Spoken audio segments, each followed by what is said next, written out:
তুমি সকল বোরিং লাগে নাই নে আমি জানি শুভ কষ্টর হাসনা থাকলে আমরা সব ব্যাপারে খুশি হয়ে যাবো ইনশাআল্লাহ।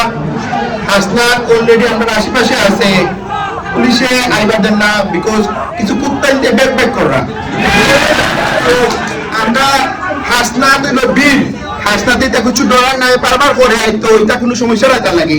এবং আমি বিশ্বাস করি আমরা 50-60 জন যদি আমরা বাড়া যাই তারা কিছু শিখতে পারতো আমরা। বাট যেহেতু আমরা ইউকে দেখলাম আমরা রেসপেক্ট করি সবটা, আপনারা কষ্ট করা আমরা সরি আছি ইনশাআল্লাহ। যদি রিলেটিভ সিচুয়েশন হয় আমরা 50-60 জন রেডি আছি না নেই সিঁড়ি বলাই দিমু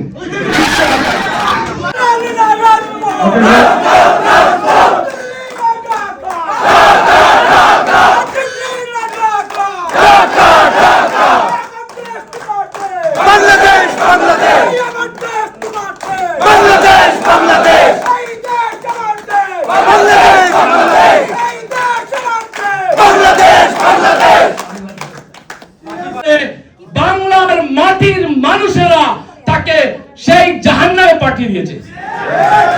সেই 24-এ এসেও আমাদের বাঙালিরা তার পুনরায় ব্যক্ত করতে চেয়েছিল, কিন্তু আমাদের সেনাবাহিনী সে করতে দেয়নি, নতুবা বাপের কাছে পাঠাতেও আমাদের সময় লাগতো না।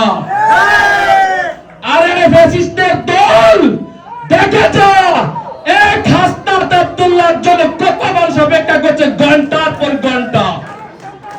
আমরা বলি হাদিকে তোমরা হত্যা করো নাই, আমার বোন বলে গেছেন এখানে দাঁড়িয়ে ওনারা হাদির মতো সন্তানদেরকে পেটে লালন করে, তো হাদিকে হত্যা করে নাই, এক হাত দিয়ে হত্যা করেছো।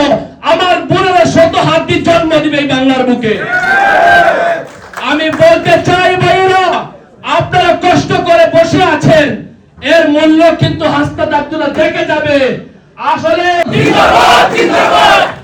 সবার কাছে একটা অনুরোধ, হাদির জন্য আপনারা সবাই দোয়া করবেন, হাসনাত সার্জিসের মতো নাহিদের মতো ছেলেদের জন্য আপনারা দোয়া করবেন, যেন এরকম হাজার হাজার সন্তান আমাদের ইউকে থেকে বাংলাদেশ থেকে মার গর্ভে জন্ম হয়। এবং আমরা এনসিপি কে অবশ্যই সরকারের গঠনে সাহায্য করব ইনশাআল্লাহ। আসসালামু আলাইকুম ওয়া রাহমাতুল্লাহ। সন্ত্রাসীদের পতন হয়েছিল, সেই সংগ্রামী যোদ্ধাদের মধ্য থেকে অগ্রতম সৈনিক হাসনাত আব্দুল্লাহ ভাইয়ের লন্ডন সফর উপলক্ষে আজকের এই মতবিনিময় এবং শুভেচ্ছা বিনিময় অনুষ্ঠানে আগত সবাইকে আমি আমার পক্ষ থেকে আন্তরিক শুভেচ্ছা অভিনন্দন জানাচ্ছি। সম্মানিত ভাইরা, আমি একটু গলা উঁচু